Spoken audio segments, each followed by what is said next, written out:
দেখুন বন্ধুরা, আজকে আমার রাতের খাওয়ার মা মেয়ে খাবো। দেখুন, রুমাল রুটি। আপনাদের দাদা এসব খাবে না, তাকে ভাত দেওয়া হয়েছে। আর আমার ছেলেও খাবে না।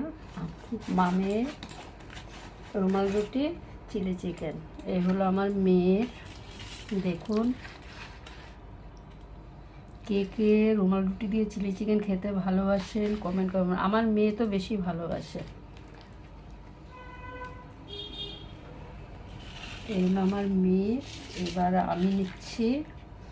তা আশা করি আপনাদেরও রাতের খাবার কমপ্লিট, কারণ এখন বাজে 11টা। আমাদের একটু দেরি হয়। তা আর যদি কেউ না খেয়ে থাকেন, খেয়ে নিন। আমরাও খেয়ে নিচ্ছি। শুভরাত্রি, ভালো থাকবেন। আবার একটা নতুন সকালে দেখা হবে। এখানেই শেষ করছি।